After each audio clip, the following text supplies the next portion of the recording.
Hello, I want to tell you about a feast. And you all know about feasting, don't you? Great occasions where the good and the glorious in the land are invited, where new clothes are given, where gifts are given, where the food and the drink flow in a way which means you won't have to eat for a week, and the poor won't have to worry about eating for a week either, with all the leftovers that are thrown out. Okay, sure, feasts have some consequences. If you're invited to a feast by the king, it means you have to meet the king. And if you haven't been doing what you should have been doing, if you have been setting up your own little kingdom, then, well, maybe you might be a little bit afraid of that. But for everyone who's loyal to the king and who loves the king and trusts the king, a wonderful thing. So when the king threw a feast and invited all the great and good of the land, then he expected them to come. It's a state occasion. It's part of the very fabric of society. And it's great fun as well. But they didn't. They all sent excuses. They had their own things to do. They had a new roof to put on a barn. They had a long journey to go and make some money. So the king was furious. Quite rightly.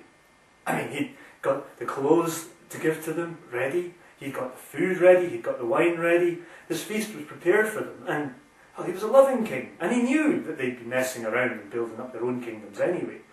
And oh, you don't put people in jail at a feast. You feast.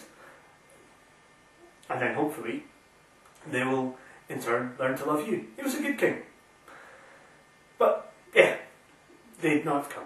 So he was furious, and he sent off and he said to his servants, "Go out, find all the free men in the land. Invite them instead. They don't have positions of honour, but well, their positions of honour are mine anyway, so I'll give them positions of honour." So the servants went out and they filled the hall with the free men. Except there was still room in the hall. And they said that to the king. So the king said, "Okay, right, well, go into the streets. All the commoners, all the serfs, everybody, they can all come to the feast. They'll get their new set of clothes. They can join in with the kingdom. And being part of the kingdom, I will then give them more responsibility and more lands. And all the honours that I had prepared for those other people, the jarls who didn't attend my call."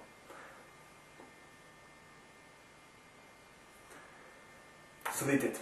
And they did this, and the feasting hall was filled, and everybody was having a great time. Well, almost everybody. The king noticed that there were a few people who were just wearing their normal clothes, and were a bit dour, and were pointing out that that wine wasn't quite the right wine, and, well, this feasting business anyway. Is it really right?